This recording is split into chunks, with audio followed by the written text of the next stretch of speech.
5 4 3 2 1 0। फिर से बोलिए इसको। क्योंकि भक्तों को भी पता नहीं था कि अपने बचाव में क्या बोलना है। सवाल है कि पहले कौन जाएगा? भागवत जाएंगे, वो भी 75 के एक हफ्ता पहले ही हो रहे हैं, कि मोदी जाएंगे? इतना जलते क्यों हैं आप नरेंद्र मोदी से? आपसे नरेंद्र मोदी की तरक्की देखी है? को मोदी ने बोला कि 4 तारीख को जब रिजल्ट आएगा तो कंप्यूटर थरथराएंगे, शेयर मार्केट ऊंचे जाएंगे। आप बड़े नेताओं की तरह बात करते हैं, आप पॉलिटिक्स में आए। अब तो वो बोल रहे हैं मैं ऑर्गेनिक फार्मिंग करूंगा, उपनिषद और वेद पढ़ूंगा। तो समझिए आप उसकी मनस्थिति क्या है। अरविंद केजरीवाल नाकामयाब मोदी जी है और मोदी जी कामयाब अरविंद केजरीवाल है। अडानी में देश का मैटर नहीं, अडानी पर्सनल मैटर है मोदी जी का। इस देश में ब्राह्मण होने के अनगिनत लाभ, मोदी तो 100% जाएंगे सर, बेइज्जत होकर जाएंगे, जलील होकर जाएंगे। राहुल गांधी को इस तरह से घेर के रखा। बिहार चुनाव बीजेपी हार रही है, नरेंद्र मोदी की उल्टी गिनती शुरू हो चुकी है। नमस्कार, आदाब, सत श्री अकाल, जय भीम, जोहार। मेरा नाम है नवीन कुमार। इस वक्त महाराष्ट्र की राजधानी मुंबई में मौजूद हूं और हमारे साथ बहुत जाने पहचाने चेहरे हैं। राजू परुलेकर महाराष्ट्र की राजनीति, समाज, सियासत और हालात पर बहुत पैनी नज़र रखते हैं, लेकिन इससे ज़्यादा पैनी नज़र इन दिनों इनकी है गुजरात पर, बिहार पर और दिल्ली की सियासत पर। तो बहुत आराम से हम बहुत सारे मुद्दों पर बात करने वाले हैं और बहुत मज़े मज़े में बात करने वाले हैं। बहुत सारी चीज़ें हो सकता है कि उस तरीके से खुलकर सामने आए जिस तरीके से हम दोनों ही ने ना सोचा हो।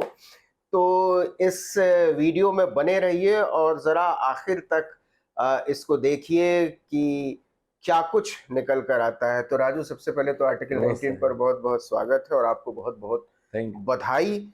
बधाई इसलिए कि आपको पता ही है, प्रधानमंत्री नरेंद्र मोदी 75 साल के होने जा रहे हैं और उन्होंने बहुत दुनिया जहान के पुरस्कार बटोर लिए हैं और अब वो 2029 में भी प्रधानमंत्री बने रहने की कोशिश में जुटे हुए हैं। लेकिन मोहन भागवत ने क्यों कांड कर दिया? मोहन भागवत ये कहें कि 75 की शाल आपके बदन पे आ जाती है तो वानप्रस्थ आश्रम के लिए निकलना चाहिए। है। तो मोदी जी के बचाव में ढोवाल आ गए क्योंकि वो 80 साल के हैं। तो तीन युवा आपस में मिलकर लड़ रहे हैं। तीन आपस में। और ढोवाल की समस्या ये है कि वो जो अतर्क की बातें कर रहे हैं, जैसे कि एक कांच भी नहीं फूटी। अरे किसने देखी फूटी या नहीं फूटी? बात यह है कि अपनी जो क्षति हुई है पाकिस्तान की के साथ छुटपुट जो किया इन्होंने, वो उसमें वो तो दुनिया के सामने है। वो क्या बताएं? ये बोलते हैं कि आईआईटी ढोवाल साहब, क्योंकि मैं आता हूं आपके सवाल पे, लेकिन पहले ढोवाल की बात करना जरूरी है। बच्चे जो आईआईटीएंस है वो विदेश में जाते हैं तो उनको विफलता आती है मन में, क्योंकि वो देश के लिए कुछ नहीं कर सकते, जबकि इनका एक बेटा ब्रिटिश नागरिक है और दूसरी एप्लीकेशन दूसरे की ढोवाल का एक दूसरे की अमेरिका में पेंडिंग है। तो वो राष्ट्रवाद राष्ट्रवाद हमें राष्ट्रवाद क्या है एकदम। देखिए, पैराडॉक्स संघ की नींव है। कैसे मैं बताता हूं। वो भक्ति करते हैं हिटलर की और शक्ति यहूदियों की इस्तेमाल करते हैं हमारे ऊपर।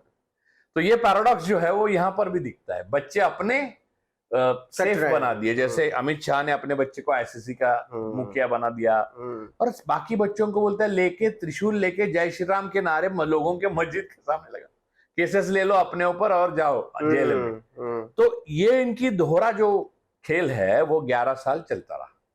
ऑपरेशन सिंदूर में ये हुआ कि भारत की बहुत फजीहत हुई। अब क्या दिखा गोरा कि मोदी पड़े गले। अब उन्होंने ये भी सोचा नहीं कि राष्ट्राध्यक्ष है या प्रधानमंत्री है, उद्योगपति है, बस गोरा दिखना चाहिए। क्योंकि गोलवलकर के टाइम से आरएसएस के एक बेसिक था कि गोरों के पैर छुओ और अपनों का दमन करो। तो वही नीति और वही शास्त्र था मोदी जी का भी। तो उन्होंने गले पड़े। लेकिन जब पाकिस्तान के साथ बारी आई कुछ करने की, तब एक भी गोरा उनके साथ नहीं आया। गोरा क्या, कोई भी नहीं आया। कोई देश उनके सामने साथ खड़ा नहीं रहा। अजरबैजान, तुर्की, फिर चाइना तो ओपनली प्रोएक्टिवली सामने आया। रशिया ने तटस्थता और करीब करीब पाकिस्तान का ही साथ दिया, अमेरिका ने भी दिया। तो उसकी विफलता जो थी इतनी जबरदस्त थी कि कुछ दिनों तक दिल्ली से आवाज ही नहीं आई। देखा आपने, 3-4 दिन तो कोई सुध नहीं थी किसको कि क्या बताएं, क्योंकि ट्रंप ने अचानक सीज फायर घोषित किया, ट्रंप साहब ने अपने पोस्ट पे एक्स के। उसके बाद नॉर्थ एवेन्यू, साउथ एवेन्यू से कोई आवाज ही नहीं आ रही। 3-4 बात, क्योंकि भक्तों को भी पता नहीं था कि अपने बचाव में क्या बोलना है वो भगवान के बाद। तो ये हालत होने के बाद संघ में एक दत्ता, संघ में भी देखो हर जगह मोदी ने जहां गए हैं वो डिवाइड किया है, डिवाइड एंड रूल। तो संघ में भी होसबड़े का एक ग्रुप है और एक भागवत ग्रुप है। तो जिस भागवत को फडणवीस भागवत धर्म कहते हैं, तो वो श्रीमद् भागवत को हम लोग भागवत धर्म कहते हैं अक्सर, लेकिन ये इनके भागवत धर्म अलग है। तो इनका हिंदू भी अलग है, इनका सारे हिंदुत्व अलग है, हमारा हिंदुइज्म अलग है। इनका, हमारा सियाराम अलग है, इनका श्री राम अलग है। हमारा राम त्याग करता है, इनका राम दूसरों को मारता है इसलिए कि ओके अपनी कुर्सी बची रहे। तो ये सारी चीजें हैं। तो ये पृष्ठभूमि है जिसके लिए मोदी जी को जिम्मेदार ठहराया गया कि इनसे नहीं हो रहा है, आपसे नहीं हो पा रहा है। हाँ। ये कौन जिम्मेदार ठहरा रहा है? संघ के लिए अंदर जो उनके जो कूटनीति बैठती है ब्राह्मणों की, एक पुरोहितवादियों की बैठती है। यानी ब्राह्मण होना जरूरी नहीं है, ब्राह्मणवादी होना जरूरी है। तो वहां बैठकर वो तय करते हैं कि कौन से शतरंज की चाल कब कैसे कहाँ चले। ये झंडा वाला में दिल्ली में भी होता है, यहाँ भी होता है। अब ये सारा क्या आलीशान दफ्तर बनाया है दिल्ली में। हाँ, वो मैंने कई बार घोषित किया भी है कि 2-3 साल के बाद जब सत्ता जाएगी तो उस पर वहां 5 सितारा होटल बनाएंगे और हम कॉफी पियेंगे। पक्का पक्का, याद रखिए ये बात। हाँ, तो वो हजम नहीं होगी, रजिस्टर्ड नहीं है सर रजिस्टर्ड नहीं है जो संगठन, उसका कार्यालय कैसे हो सकता है, मुख्यालय कैसे हो सकता है। तो वो बात तो अलग बात है, उसके ऊपर तो आते हैं हम लोग। लेकिन संघ ने यह सोचा कि अब 75 साल होंगे, मोदी जी कभी ये सोचते नहीं है, शाह कभी ये सोचते नहीं है कि भाजपा कोई भी आपको ये सोचते हुए दिखेगा नहीं कि ये दुनिया बहुत बड़ी है, ये ब्रह्मांड बहुत बड़ा है, उसमें विश्व है, उसमें पृथ्वी है, उसमें सूर्यमाला, उसमें पृथ्वी है, हम एक कण है। सुनिए एक सेकंड बस नवीन जी, एक इतनी सी बात आराम से। तो हम कभी तो मरने वाले हैं, ये सोचते नहीं है। हमारी भी सत्ता कभी जाने वाली है, ये सोचते नहीं।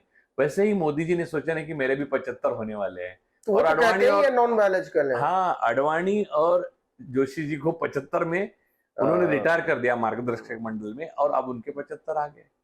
तो भागवत ने वही पे निशाना साध दिया। तो अब सवाल है कि पहले कौन जाएगा? भागवत जाएंगे, वो भी 75 के एक हफ्ता पहले ही हो रहे हैं, कि मोदी जाएंगे, कि अजीत डोभाल तो 75 से 5 साल फालतू भी कर लिए। अजीत डोभाल ने कोई काम ही नहीं किया। अब वो जहां है वहां कोई भी होता तो यही होता। बनाया ही अजीत डोभाल ने। देखिए, पुलवामा के मामले में कोई आतंकवादी नहीं मिला, पहलगाम के मामले में कोई आतंकवादी नहीं मिला। देविंदर सिंह का आगे क्या हुआ आपको पता नहीं है। ये आतंकवादी कभी नहीं मिलेंगे, ऐसा यशवंत सिन्हा साहब ने बोला है, और वो सच है। इसकी वजह है डोभाल। और डोभाल साहब की जो गाथा है, उनको जो भारत के आरएसएस के इतिहास के, विवेकानंद फाउंडेशन के 007 जेम्स बॉन्ड जो बनाया गया है, वो सारी रचनाएं जो हैं वो उसी तरह है जैसे मोदी और मगरमच्छ की दोस्ती, बचपन की कहानी। वो कॉमिक्स है, उस पर आप विश्वास रखने जाने, रिजेम्बलेंस अगर एक्चुअल कैरेक्टर से लगे तो ये वो नहीं है।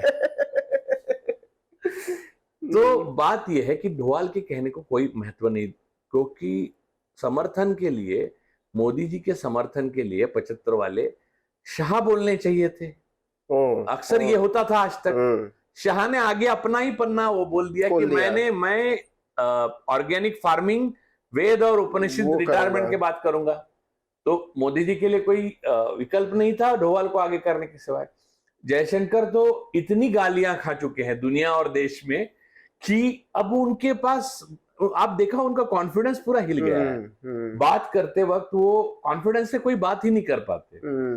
तो अर्थात ऐसे वक्त कांग्रेस मदद करती है तो शशि थरूर के रूप में उनको मदद जाएगी, लेकिन वो मदद पहुंचने से पहले रिटायरमेंट का समय आ रहा है, ऐसा भागवत ने इशारा किया। अच्छा, लेकिन एक बड़ा दिलचस्प झगड़ा है कि जब ये पहलगाम हुआ और बहुत सारी हाई लेवल की मीटिंग्स हुई, तो उसमें खबरें आई कि अव्वल तो अमित शाह और डोवाल ने एक दूसरे को अवॉइड किया। एक मीटिंग में कोशिश की कि दोनों आमने सामने ना पड़े, और जिस किसी मीटिंग में आमने सामने पड़ना पड़ भी गया तो दोनों में कोई हाय हेलो, कोई दुआ सलाम जैसी चीज ही नहीं थी।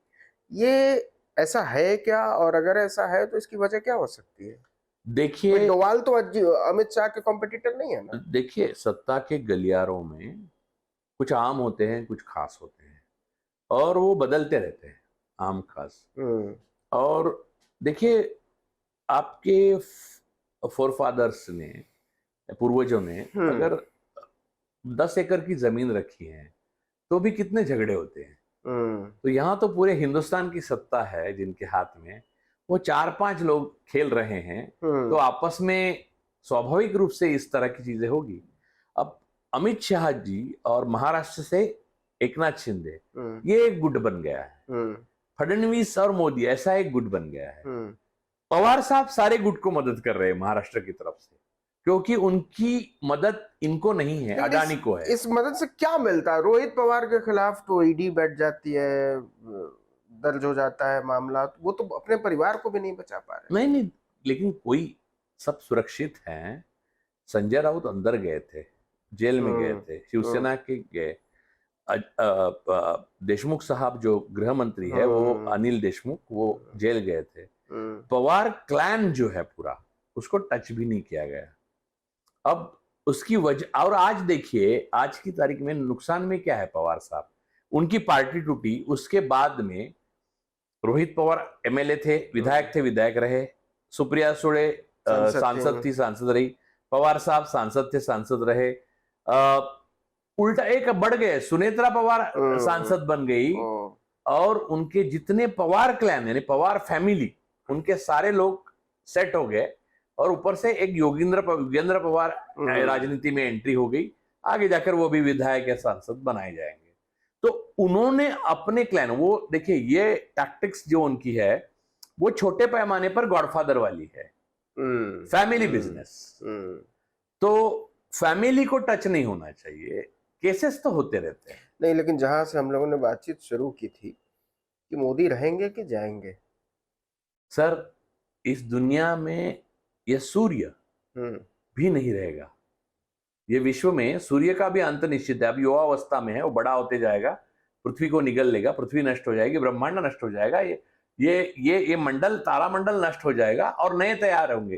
कार्ल सेगन की किताबों में पढ़ते वक्त वो लगता है कि नई पृथ्वी आएगी, और वहां लोग होंगे तो उनको मालूम नहीं होगा कि हम लोग ऐसे बातचीत करते थे, हम लोगों के हाथ में घड़ियां थी वगैरह।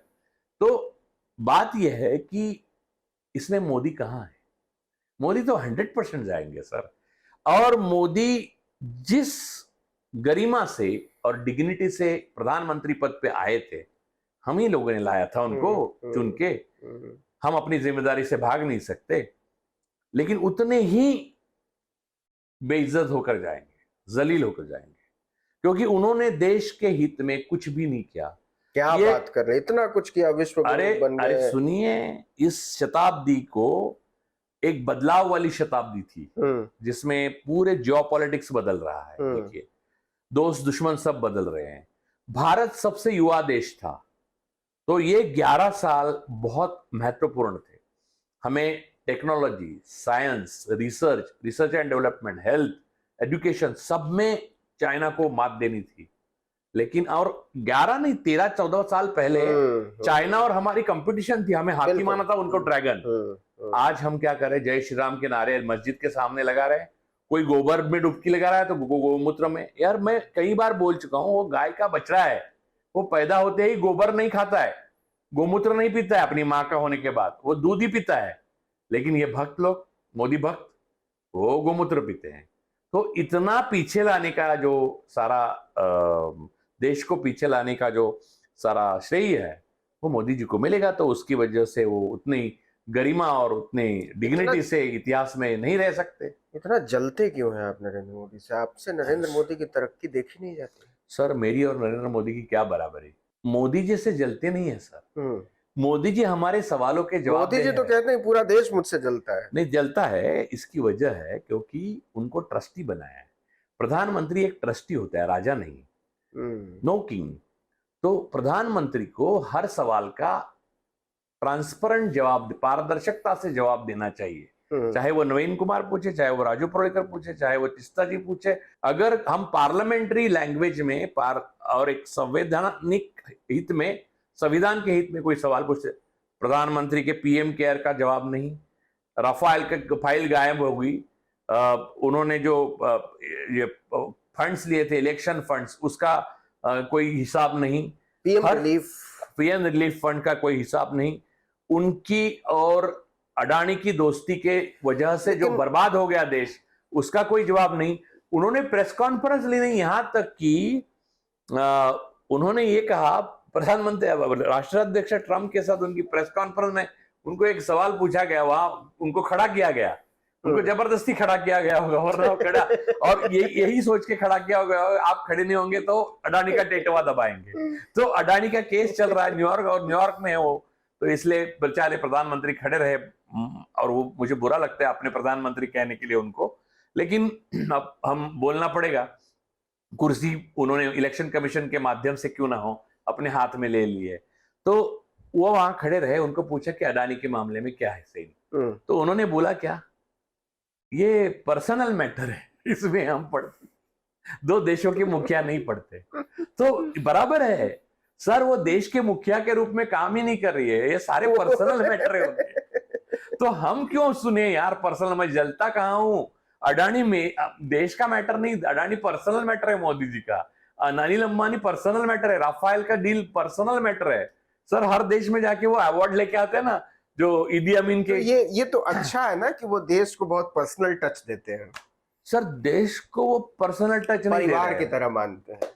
यही तो कहते हैं कि देश मेरा परिवार है, सर मैं हूं मोदी का परिवार, उन्होंने नारा भी दिया था। सर परिवार का उन्होंने बड़ी बुरी तरह से नियोजन किया है कि हुआ यूं कि परिवार में ऐसे झगड़े हो रहे हैं, फूट पड़ी हैं कि कभी ऐसा हुआ नहीं था। हिंदू मुस्लिम, उत्तर दक्षिण, मराठी अमराठी, गुजराती वर्सेस हिंदुस्तानी, हर जगह देखो आप लोग झगड़ रहे हैं।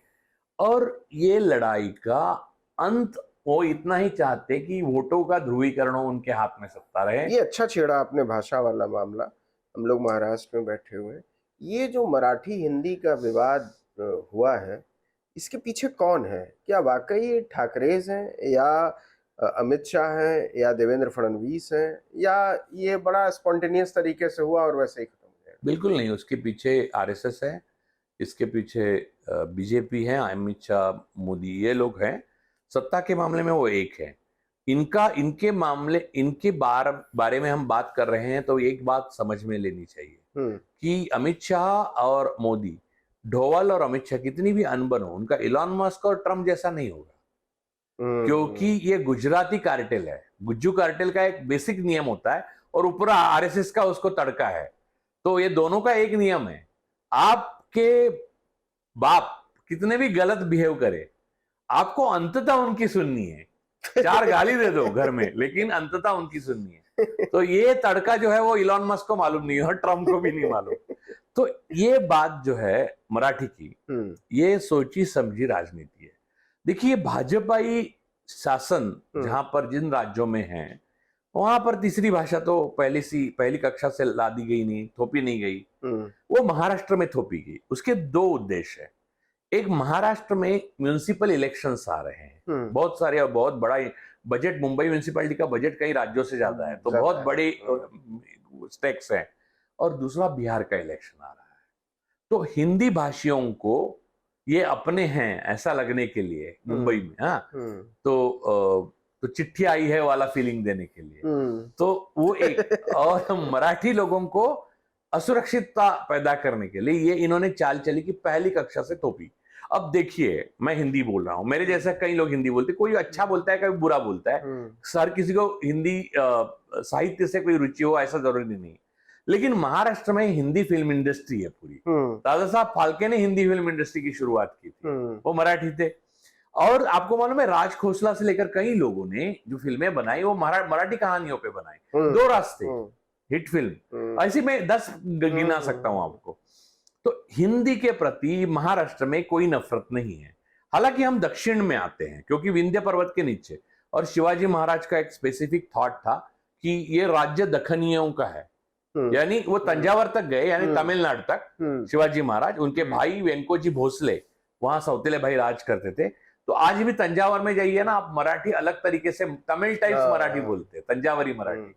तो ये उनका थॉट था।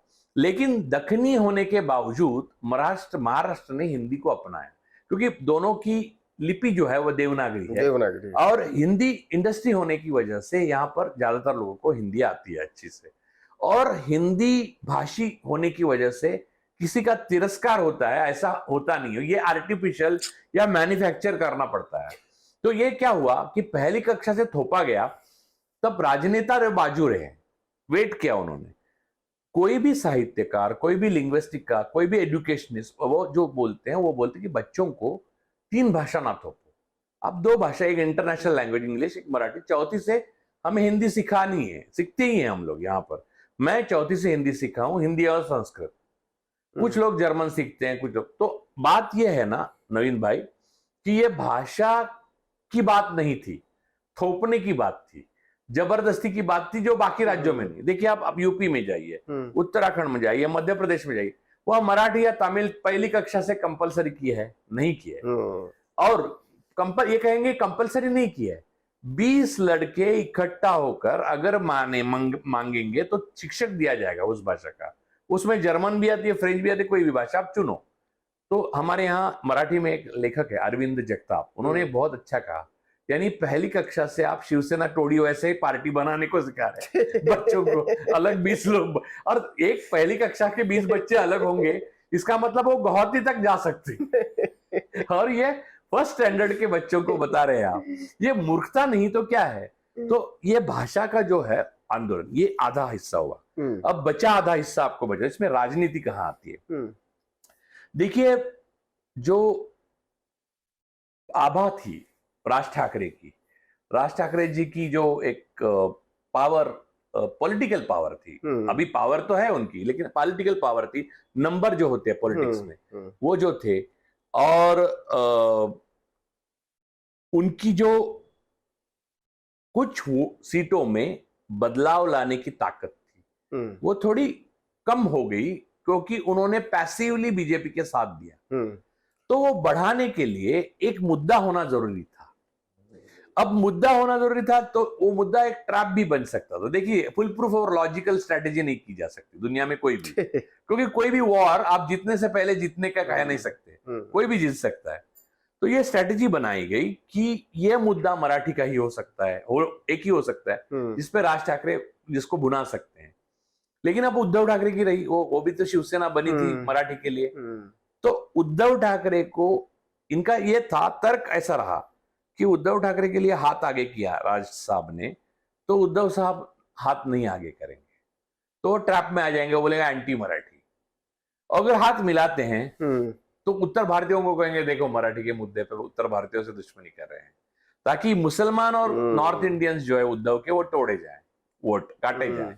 तो ये स्ट्रेटेजी बीजेपी की पूरी तरह से लगी हुई है इसके पीछे। तो ये राजनीति है, और उसके आगे दोनों सॉफ्टवेयर और हार्डवेयर, मैंने आपको भाषा की राजनीति का समझा दिया। और उत्तर भारत में जो मुझे आश्चर्य होता है, मेरे दोस्त हैं या बिसार शर्मा, रविश कुमार, मेरे दोस्त नहीं है, लेकिन बिना वजह वो इनकार करेंगे तो फिर प्रॉब्लम हो जाएगी तो रविश कुमार, ये लोग बिना सोचे समझे ऐसा दिखा रहे हैं कि मुंबई में हर कोने में, हर नुक्कड़ पे, हर गली पे, हर मराठी आदमी हिंदी भाषी को पीट रहा है। ऐसा कुछ भी नहीं हो रहा है। आपने देखा यहाँ सामने ये घर है, इसके सामने मिस्टर सिंह रहते हैं, वो यूपी से आए हैं और वहां रहते हैं।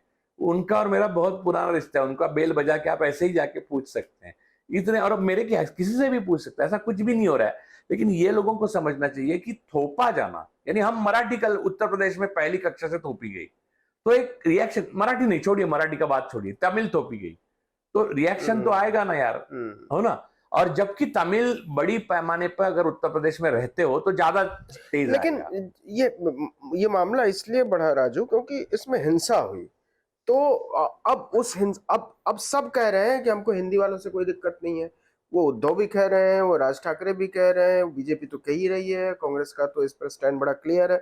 तो जब किसी को हिंदी वालों से कोई दिक्कत नहीं है, तो ये पीटने वाले और वीडियो बनाने वाले लोग आते कहां से? आपको सोचना चाहिए, इसमें सबसे ज्यादा फायदा जिसका है वो पिटने वालों में सबसे आगे है। जिसकी जान या मराठी के मुद्दों में लगी हुई है, वो पार्टियां दो है, वो दो तीन पार्टियां जो है उस, देखिए, पीटने मारने की बात जो होती है वो स्टेट स्पॉन्सर नहीं हो तो चल ही नहीं सकती। बिल्कुल सही बात है, बिल्कुल सही। मैंने ऐसा कोई दंगा नहीं देखा जिसमें जिसको स्टेट ना इन्वॉल्व हो। स्टेट का एक पार्टी को सपोर्ट होता है तभी और दंगे इनफैक्ट होते हैं। स्टेट वायलेंस का सबसे बड़ा बेनिफिशियरी है। यस, वो उसका फायदा सबसे ज्यादा और है। ये 11 सालों में मोदी सरकार ने और महाराष्ट्र जहां जहां भाजपा की सरकार रही है, हर एनफोर्समेंट एजेंसी इंक्लूडिंग पुलिस एक स्टेट स्पॉन्सर टेररिज्म का साधन बना दिया उनको। तो इसकी वजह है कि हिंसा जो होती है, आपको दिखती है हिंसा, लेकिन उसके मैं जानता हूं, मैं ये नाम नहीं, एक पार्टी, पॉलिटिकल पार्टी ने एक दिन बंद किया, तो बंद इतना सक्सेसफुल नहीं हुआ। तो मैंने देखा कुर्ला में टायर और बड़ी कारें जली, तो अचानक दोपहर में बातें शुरू हुई कि कुर्ला में कारें जली, ये हुआ। तो मैं समझ गया कि इसमें पैसे लगाकर किसी पार्टी ने काम किया है। क्यों? क्योंकि कुर्ला एक भंगार का, यानी भंगार बिकने का शहर है। वहां 500 रुपए में पुरानी कारें मिल जाती है। अच्छा। हाँ, और टायर भी वो लगाकर किसी ने जला दिए, और वो बाद में मुझे पता भी चला किसने किया वो। तो ये इस टाइप का जो फैब्रिकेटेड होता है, उसमें गरीब हमेशा मार खाता है। देखिए, लिंचिंग में मरा गरीब मुसलमान मरा, और यूएई में जाके और अरब कंट्री में जाके मोदी जी ने वहां के सर्वोच्च सम्मान लिए। क्यों? वो मुसलमान नहीं थे। जिन मुसलमानों को आप गले पड़ रहे हो, जो आखिर साथ नहीं आए आपके, पाकिस्तान के साथ वॉर हुआ तब, लेकिन पड़ रहे हो, वो अमीर है इसलिए आपको अच्छे लगते हैं। अडानी क्या मुसलमानों के साथ बिजनेस करना छोड़ दिया है?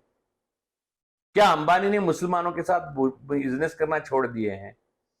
हम लोग चाइना के साथ बिजनेस करना नहीं छोड़े, जबकि अपनी जमीन कब्जा की उन्होंने। तो ऐसी असफलता के दौर में ये प्रधानमंत्री और उनके जो भक्त है और उनके पार्टी वर्कर्स हैं, वो हमें समझा रहे हैं कि किससे नफरत करो और किससे प्यार करो। वो प्यार करने की बात ही नहीं करते, वो नफरत किससे करो वो हर बार बोलते हैं। अब बोलते हैं मराठियों से नफरत करो, अब बोलते हैं हिंदी भाषियों से नफरत करो, अब बोलते हैं मुसलमानों से करो, अब बोलो ईसाई से करो, ईसाइयों से करो, अब बोलते हैं अमेरिकनों से करो। क्योंकि इनकी स्ट्रेटेजी जो है वो सक्सेसफुल होती नहीं है, कामयाब होती नहीं है, क्योंकि आरएसएस के पास कोई मेधा तो है नहीं, बुद्धिशाली लोग तो है नहीं, तो स्ट्रेटेजी तो फेल होनी है। फेल होती है तो गोल पोस्ट चेंज होता है, गोल पोस्ट चेंज होता है तो नफरत का केंद्र बदल जाता है, नफरत का केंद्र बन जाता है तो नया बलि मिल जाता है। तो ऐसे 11 साल में हमने कितने दुश्मन बनाए, और बनाते बनाते मोदी जी का ये हाल हुआ कि पाकिस्तान के सारे दोस्त बन गए, और हमारी बराबरी पाकिस्तान के साथ होने लगे, उसमें भी हमारे साथ कोई नहीं था। अब ये बताइए कि आप तो महाराष्ट्र में रहते भी हैं, सबको जानते भी हैं, इनमें से बहुत सारे लोगों से आपकी मुलाकातें भी हैं। ये देवेंद्र फडणवीस किसके आदमी हैं? अमित शाह के कि नरेंद्र मोदी और आरएसएस के?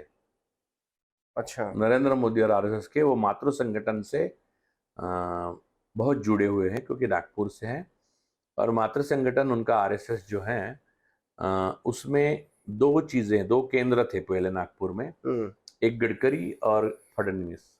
लेकिन अब समझ लीजिए गडकरी कोसों मील दूर है, पीछे पड़ गए हैं, फडणवीस ने कैप्चर कर लिया है।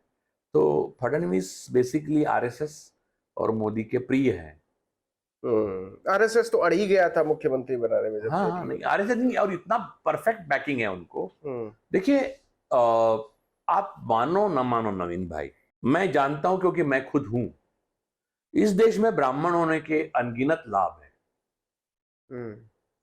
और आप इनकार भी करो उन लाभों से तो तब भी आपको कुछ लाभ तो मिल ही जाते हैं। और राजनीतिक लाभ तो कुछ ज्यादा। सर, राजनीतिक क्यों? जुडिशरी में देखिए, मीडिया में देखिए।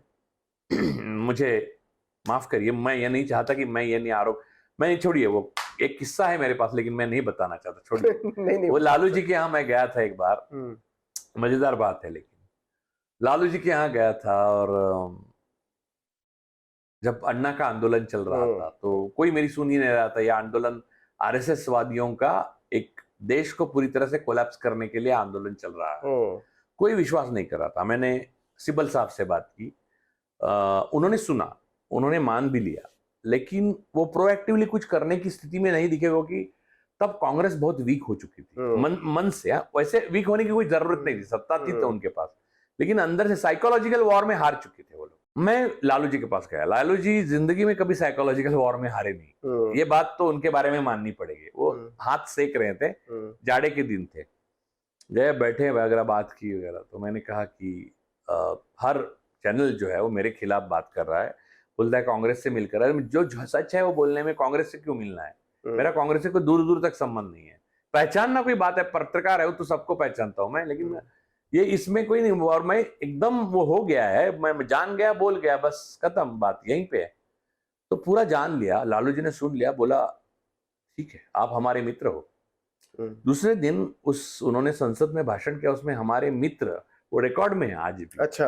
हाँ, हमारे मित्र राजू पुरोलेकर साहब बोल रहे हैं कि ये षड्यंत्र है। लालू जी ने सिर्फ बोला है, बाकी किसी ने बोलने की हिम्मत नहीं की। लेकिन उस वक्त मीडिया में भी कोई सुन नहीं रहा था, कोई नहीं सुन। तो लालू जी ने एक बात कही, उधर एक उनका गुप्ता जी करके थे, उनको कहा गुप्ता वो पांडे जी को बेटे को फोन लगाओ। तब पंकज पचौरी एडिटर थे एनडीटीवी के। तो मैंने सोचा पांडे जी का कौन बेटा हो सकता है, तो वो रवीश कुमार थे। अच्छा। हाँ, तो रवीश कुमार मेरे से बात किए, मैं जानता हूँ, सब जानता हूँ, लेकिन उस समय बस केजरीवाल के पक्ष में थे सब उस वक्त। तो सब क्या बात करें आप। अब मैंने तो सुना है कि आप और अरविंद केजरीवाल बड़े करीबी हुआ करते थे। नहीं, करीबी हम कभी नहीं हुए। अच्छा। हम करीब बैठ के दुश्मनी की। अच्छा, कैसे? उन्होंने फोन भी किया मुझे कि मैं आपसे माफी मांगता हूँ, वो चप के आया था। और ये भी कहा था कि आपको ख्याल रखना चाहिए ये आंदोलन का, अन्ना का, इसकी तबीयत का, उसकी तबीयत का, वो बकवास जो अरविंद केजरीवाल टाइप्स झूठ। मैं ये जानता था और मैं आज भी एक दावे के साथ कहता हूं, अरविंद केजरीवाल नाकामयाब मोदी जी है और मोदी जी कामयाब केजरीवाल है। इतना ही दोनों में फर्क है। फिर से बोलिए इसको। अरविंद केजरीवाल नाकामयाब मोदी जी है और मोदी जी कामयाब अरविंद केजरीवाल है। इतना ही दोनों में फर्क है, बाकी रत्ती भर फर्क नहीं है। उल्टा तुम केजरीवाल अगर मौका मिले तो आपको पता चलेगा तानाशाह क्या होता है। आप कहेंगे मोदी जी की कसर भर दी, जो भी रही थी वो इसने भर दी। ऐसा कैसे कह सकते हैं? सर, मैंने उनको बहुत करीब से देखा है और उनकी स्टाइल ऑफ फंक्शनिंग, और जिन्होंने देखी है सब बाहर निकल गए। प्रशांत जी बाहर निकले, प्रशांत भूषण, मैंने उनको, योगेंद्र यादव, फिर वो बेदी, मैडम किरण बेदी और शाजिया इल्मी, बहुत सारे लोग। वो कैसे थे वो बात हम बाद में करेंगे, वो अलग बात है, वो अलग सोचने की बात है। उसके हर एक के ऊपर कैरेक्टर पर अलग बात की जा सकती है, उसका अलग एपिसोड बनेंगे। लेकिन उनका जो गिला शिकवा है केजरीवाल से वो ही रहेगा, यार ये आदमी कुछ सुनता ही नहीं है और जो बोलता है और वो करता है, इसमें इतना फर्क है। ढोंग है, सब पाखंड है। उसने देखिए ना शादी के बारे में बोला, मेरे बच्चों की कसम खा के मैं कहता हूं, बच्चों की कसम खाई थी, एक एक बात लाइफ में उसने झूठ बोली। उतना झूठ सिर्फ मोदी जी बोले।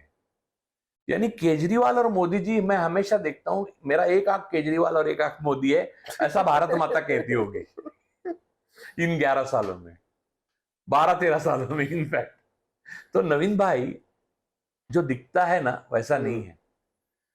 तो अब आप ये कह रहे हैं कि केजरीवाल नरेंद्र मोदी की जगह नहीं ले सकते? मतलब वो अब नहीं ले सकते, प्रधानमंत्री नहीं बनेंगे कभी? अब नहीं बन। देखिए, वो उन्होंने पहला जो आंदोलन, यानी उनकी एक परिवर्तन नाम की संस्था थी और उन्होंने आंदोलन किया, उसमें आंदोलन की पृष्ठभूमि देखिए क्या है। रिजर्वेशन के खिलाफ आंदोलन किया था, तो उच्च वर्णियों के, और दूसरा हनुमान का मंदिर बनाने का उन्होंने संकल्प किया, यज्ञ याग किए। अब शादियां वदियां तो जोरदार होती है, अब वो तो मैं घर का मामला मानता हूं इसलिए उनको छोड़ देता हूं इसमें। लेकिन घर जब बंगला नहीं लेंगे, फिर अल्टो में चलते थे, फिर बड़ी गाड़ियां आई, वेगनार लेते थे, मफलर लगाते थे, ये सारी जो ढोंग है वो उनके सिवाय एक ही व्यक्ति करता है देश में। कौन करता है? तो उन दोनों में स्पर्धा है। इसलिए पोएटिक तरीके से आप देखें तो पहले चुनाव में बनारस में अरविंद केजरीवाल ही मोदी जी के खिलाफ खड़े रहे थे, क्योंकि वो जानते थे इनकी बराबरी सिर्फ मैं करता हूं झूठ बोलने में। अब यहाँ से आगे का सवाल ये है कि अब देखिए, मोटे तौर पर आप मान रहे हैं कि नरेंद्र मोदी से देश का मोह भंग हो रहा है और अरविंद केजरीवाल विकल्प के तौर पर उभर नहीं रहे हैं। तो राष्ट्रीय तौर पर किसको उभरता हुआ देखते हैं? मतलब लोगों के सामने एक बड़ी ऊहापोह की स्थिति है कि वो करे क्या? क्षेत्रीय दलों को छोड़ दें, और क्षेत्रीय दलों को बीजेपी जैसे पिछले कुछ सालों में निगल गई, बीएसपी खत्म हो गई, जेडीयू 40-42 सीट की पार्टी रह गई, रामविलास पासवान के बेटे चिराग पासवान जाकर नरेंद्र मोदी के पास पड़े हुए हैं, जीतन राम मांझी खत्म हो चुके हैं। तो ये जो खत्म हुआ, तो क्या भविष्य नजर आता है जहां लगे कि यहाँ विकल्पहीनता से आगे की स्थिति है? देखिए, ये जो चुनौतियां हैं अभी की, जो मोदी ने दमन प्रक्रिया से सत्ता को हथिया लिया है और एक तानाशाही देश में चल रही है और जुर्म और दमन का साम्राज्य उनका फैल रहा है आरएसएस का, वो खत्म होगा। लेकिन उसके बाद एक अराजकता की फेज भी आएगी और उसका आपको सामना करना पड़ेगा। देखिए, कोई भी सृजन से पहले एक उथल पुथल होती है। देखिए, जब रेल ट्रैक बदलती है तो खड़खड़ाहट तो होती है ना। तो तू रेल सी गुजरती है, मैं पुल सा थरथराता हूं। तो वो जो है ना, तो वो होगा। तो वो जो फेज है उसमें नए नेता पैदा होंगे। देखिए, लालू जी थे, नीतीश थे, पासवान साहब थे, बड़े पासवान साहब भी नहीं रहे।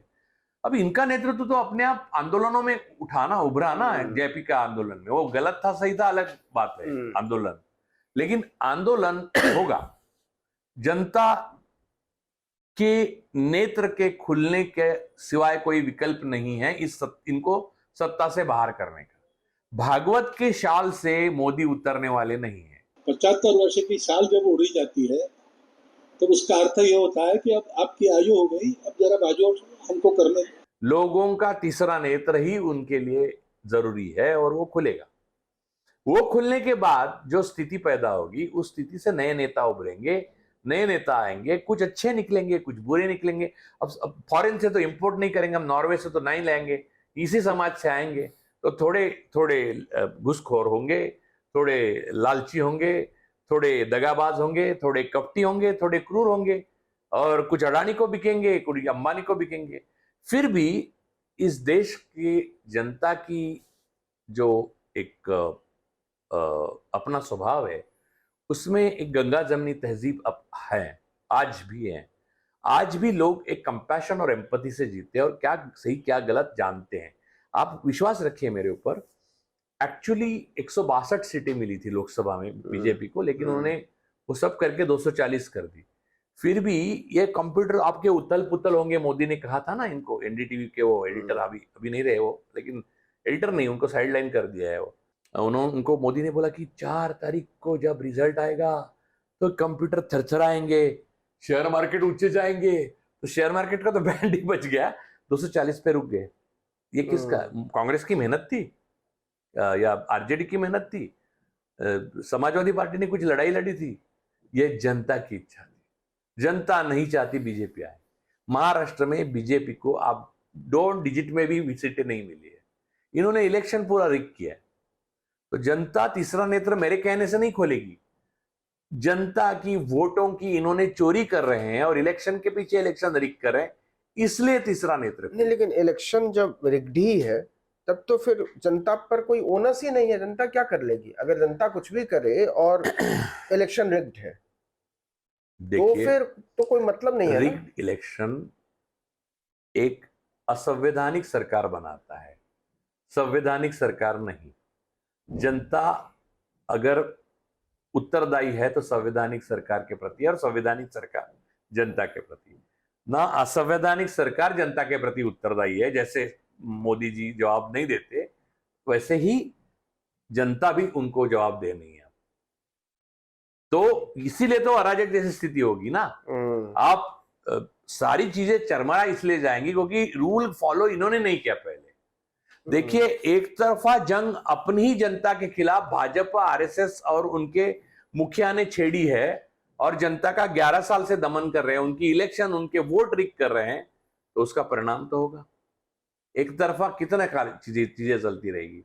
लेकिन देखिए, नेतन्याहू की सपोर्ट से आप एक हद तक 10वीं कक्षा में पहले आ सकते हो, लेकिन आपका फेल होना निश्चित है, क्योंकि आप फेल्यूर हो। आप फेल्यूर की लिस्ट में प्रथम हो। आप वो बोर्ड में प्रथम क्रमांक इसको पूछकर लाए हैं नेतन्याहू को, वो सच नहीं है। लेकिन मैंने पहले ही बोला था, हिटलर की भक्ति और यहूदियों की शक्ति। ये एक बड़ी मौजूदा रिजीम के लिए ये मुफीद स्थिति होगी कि इस तरीके की कोई हलचल हो, कोई हिंसा हो, या हिंसा नहीं होगी, जनता अपने हाथ में कुछ ले, देखो, ताकि वो तो अभी से माहौल बना रहे हैं कि अर्बन नक्सल हैं, ये नक्सली हैं, ये देशद्रोही हैं, ये पाकिस्तानी हैं, ये बांग्लादेशी हैं, तो वो सबको मार पीट के ठीक कर देंगे। नहीं सर मारपीट के अगर ठीक कर दे तो 3 कानून कहने के लिए क्यों ना हो, पीछे नहीं लेने पड़ते किसानों के। मारपीट के चीजें ठीक की नहीं जा सकती। ये श्रीलंका में भी देखा आपने, और बांग्लादेश में भी देखा, और जर्मनी में भी देखा है आपने, और रवांडा में भी देखा है। देखिए, लोग हिंसा नहीं करेंगे, सिर्फ लोग इकट्ठे होंगे तो भी इतने लोग हैं भारत के कि डर जाएंगे। मैं आपको एक याद दिलाता हूं बात। अन्ना आंदोलन हुआ था, वो तो आपको मालूम है, वो भी मैनेज्ड आंदोलन था आरएसएस का, लेकिन उस आंदोलन में बहुत ज्यादा भीड़ होती थी दिल्ली में। मैं कैबिनेट मिनिस्टर के पास बैठा था, जिनको इतना अनुभव था, 50 साल का कम से कम अनुभव होगा एडमिनिस्ट्रेशन का, और वो मेधावी थे। ये बीजेपीएन जैसे मूर्ख नहीं थे, जो एक एक मंत्री बयान देता है वो सुन के भी मैं, वो एक्चुअली उल्टी, यानी वो कहावत है ना हिंदी में, वो उल्टे होनी चाहिए। वो एक्चुअली कहावत ऐसी है कि चौबे बने छब्बे, चौबे चले छब्बे बनने, और बन के आए दुबे। तो बन के दुबे ही आए हैं वो, लेकिन संसद में आए हैं। तो वो जो सारी बातें हैं, ऐसे लोग ऐसे ऐसे बयान, ऐसा नहीं थे, वो मेधावी मंत्री। उन्होंने मुझे कहा, राजू देखो ऐसा है कि सत्ता की जो ताकत होती है ना, वो सिर्फ सत्ता को मालूम होती है। वो अमर्याद है ऐसा लोग मानते हैं, तब तक वो अमर्याद है। जिस दिन लोग इकट्ठा होते हैं ना, तो हम डर जाते हैं। आज की तारीख में मुझे बाहर जाने में डर लगता है। ये बात मुझे उन्होंने कही थी, मैं उनका नाम नहीं बताऊंगा, वो अब जीवित नहीं है, लेकिन बात ये मैंने देखी है अपने आंखों से। लोग सिर्फ इकट्ठा होते हैं ना चौक में, तिएननमेन स्क्वायर जैसे। आप वो चाइना में ऐसा क्यों कर पाए? आप कहेंगे कि चाइना ने तो दमन कर दिया, क्योंकि चाइना का डेंग जो था वो एक्चुअल वेलफेयर स्टेट चला रहा था, वो क्रोनीज को नहीं चला रहा था। उसके बाद चाइना ने जो प्रोग्रेस किया वो दिखता है। तो आप वेलफेयर स्टेट चला रहे हो और आपके खिलाफ आंदोलन हो रहे हैं, तो कामयाब होने की कोई वो नहीं। आप सिर्फ, लोगों को मालूम है हमारा कोई है ही नहीं, इसमें से अडानी का है, अंबानी का, ये सबको मालूम हो चुका है, तो हमारा जो है ही नहीं वो उसे हम क्यों माने?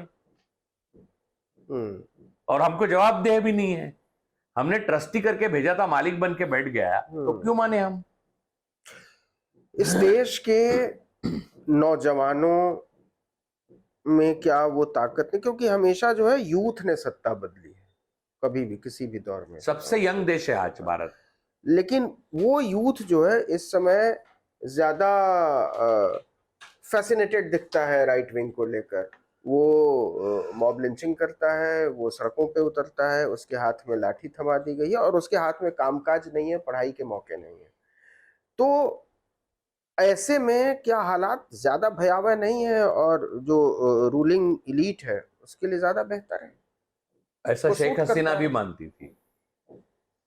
शेख हसीना, जब स्टेट स्पॉन्सर टेररिज्म होता है तो स्टेट स्पॉन्सर टेररिस्ट जो है, जैसे बजरंग दल, विश्व हिंदू परिषद के गुंडे, और राजा सिंह जैसा आदमी जो कुछ भी बोल देता है, और 2-4 लोग हैं, 50 लोग हैं, वो स्वामी बाबा बन के घूमते हैं, उसको कौन सा शास्त्री कौन है, वो नया धीरेन्द्र शास्त्री, ये सब। तो ये लोग स्टेट स्पॉन्सर्ड है भाई। देखिए, आपकी रक्षा सरकार जो है वो कर रही है, ऐसा आपको लगता है, और आप पूरी तरह से आश्वस्त होकर हिंसा करने पे उतर आते हैं। वो हिंसा को देखकर आपको लगता है, एक नैरेटिव बनता है कि बहुत पावरफुल है राइट विंग। वास्तव में आप देखिए, इलेक्शन में, रिग्ड इलेक्शन में भी कितने परसेंट मिले राइट विंग को, और ऑपोजिशन को कितने परसेंट मिले? 34% वर्सेस 67 लगभग। तो वो रास्ते पे नहीं आए थे। 67% इसलिए रास्ते पे नहीं आए क्योंकि वो स्टैंड स्पॉन्सर्ड नहीं है। उन्हें ये बात का एहसास है कि सत्ता उनका दमन करेगी, लेकिन आपका ऐसे भी दमन करेगी और आपको मालूम पड़ा कि ऐसे भी आप पे बुलडोजर चलेगा और बाहर गए तो भी बुलडोजर चलेगा, दोनों में विकल्प वही है, तो आप बाहर पड़ेंगे। और उस वक्त उस मोड़ पे यह देश आ चुका है। युवाओं में ताकत होना या ना होना, युवाओं की ऊर्जा से देश या युग बदलना, ये एक व्यक्ति केंद्रीय बात नहीं है कि ये एक्स युवा या वाई युवा या जेड युवा की बात नहीं है। परिस्थितियां पैदा होती है, वो नेताओं को पैदा करती है। नेता परिस्थितियों को पैदा नहीं कर सकते। मोदी, देखिए मोदी जैसे व्यक्ति को जब हम कुछ समझ में नहीं आता, विदेश के राष्ट्रपति हो या प्रधानमंत्री हो, उनके सामने बोलते वक्त वो कुछ समझ में नहीं आता तो हंसते हैं, और वो इतना भयानक हंसते हैं कि वो देखकर डर लगता है हमें कि यार ये आदमी को देखकर मेरा आकलन किया जाएगा एक भारतीय का, इससे बुरा लगता है ना। तो वो आदमी वहां तक पहुंचा तो वो अपनी वजह से नहीं पहुंचा, परिस्थितियों ने उसको पैदा किया। वैसे ही परिस्थितियां ही नए लोग पैदा करेगी, परिस्थितियां ही उनका पतन कराएगी, और परिस्थितियां ही बदलता है। तो लोग उसका यानी जो अपने फ्यूचर पे यानी दैव पे विश्वास रखते हैं, डेस्टिनी पे विश्वास रखते हैं, वो कहते हैं कि वक्त राजा होता है, बाकी राजा कोई नहीं होता। और वो वाकई सही है, लेकिन उसको ऐसे नहीं देखना चाहिए। वक्त राजा होता है का मतलब आप एस्ट्रोलॉजिकली बोलने लगे, वो नहीं है। वक्त राजा होता है का मतलब परिस्थितियां पैदा होती है, उसमें जो परम्यूटेशन कॉम्बिनेशन होते हैं।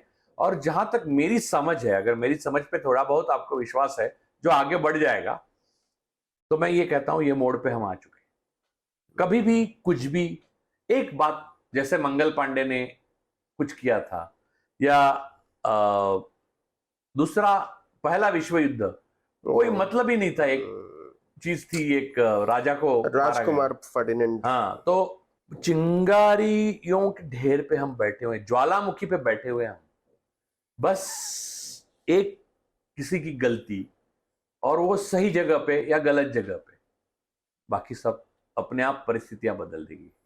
आप बड़े नेताओं की तरह बात करते हैं, आप पॉलिटिक्स में आएंगे? नहीं, मैं पॉलिटिशियन हो नहीं सकता, क्योंकि मेरे पिता ने मेरे लिए कुछ भी नहीं रखा, पहली बात।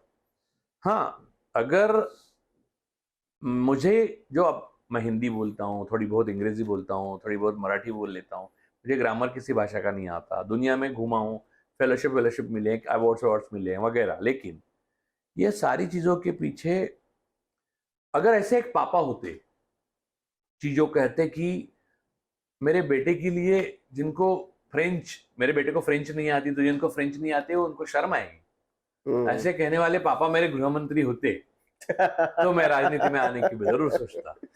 लेकिन मैं कैसे राजनीति में आ सकता हूँ यार, मेरा कोई बैकग्राउंड नहीं, ऊपर से तो आप ये कह रहे हैं कि अमित शाह ने जो ये बयान दिया था कि, अरे वो बाप बोल रहा था यार, उसमें तरस खाओ, वो गृह मंत्री नहीं बोल रहा था, वो पिता बोल रहा था। अब तो वो बोल रहे हैं मैं ऑर्गेनिक फार्मिंग करूंगा, उपनिषद और वेद पढ़ूंगा, तो समझिए आप उसकी मनस्थिति क्या है।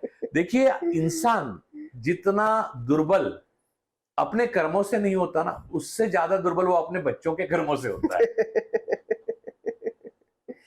एक आखिरी सवाल कि जो पूरे देश के हालात हैं, उसमें निकट भविष्य में सही मायनों में लोकतंत्र और संविधान बहाली की कोई उम्मीद देखते हैं?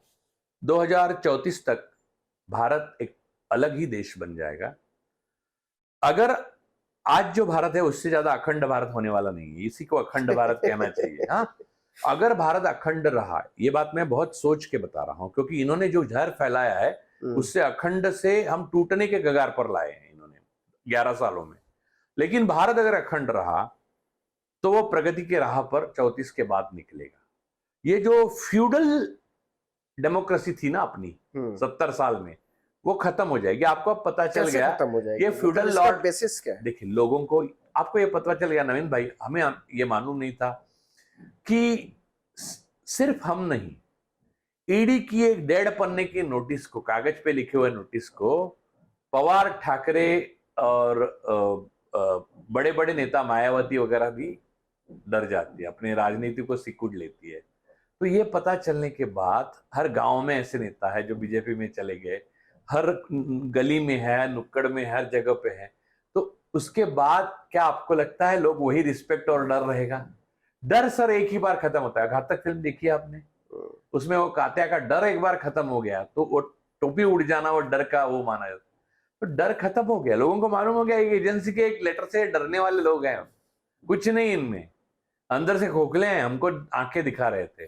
और दूसरी बात, ये हिंदू हिंदू करके जो इन्होंने किया है ना, वो पहलगाम का हमला होने के वहां लोग मरे नहीं, उनका खून सूखा भी नहीं था, रोने के आंसू बंद भी नहीं हुए थे, तो यहाँ पर बीजेपी के छत्तीसगढ़ यूनिट ने जाति नहीं धर्म पूछा डाल दिया था। इसका मतलब उन्हें मालूम था पहले से? क्या यह मालूम था उसको, उनको?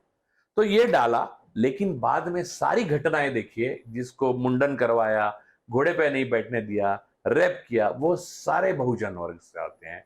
और बहुजनों को और जाति व्यवस्था को जितना इन्होंने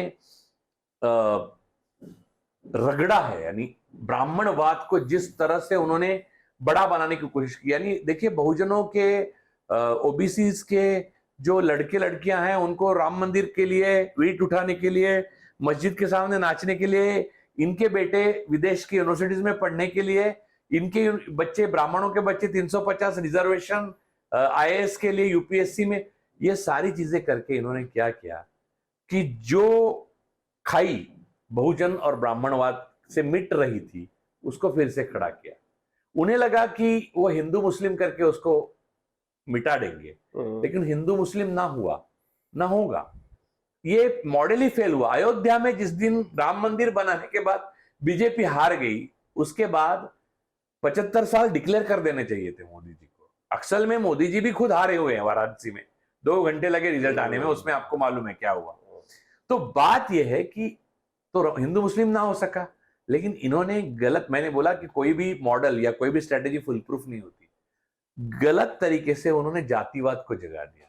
नहीं, लेकिन आप जो बहुजनवाद की बात छेड़ रहे हैं, तो बहुजनवाद के सबसे बड़े चैंपियन बनने की कोशिश तो राहुल गांधी कर रहे हैं, जिनका एक बार भी आपने नाम क्योंकि नहीं, मैं उनका नाम इसलिए नहीं लिया, राहुल गांधी बहुत सिंबॉलिक बन जाते हैं। मैं लेने वाला था, लेकिन मैंने 2 बार अपने आप को रोका। राहुल गांधी एक ऐसे क्रांतिकारी नेता है जिनके पास संगठन नहीं है, या उनके पास संगठन है जो उनकी क्रांतिकारी विचारों को समर्थन नहीं कर रहा है। तो उनके लिए मुझे चिंता इस बात की है, या तो उनको लोगों में घुलना मिलना चाहिए, या तो लोगों को उनके दरवाजे खुलने चाहिए।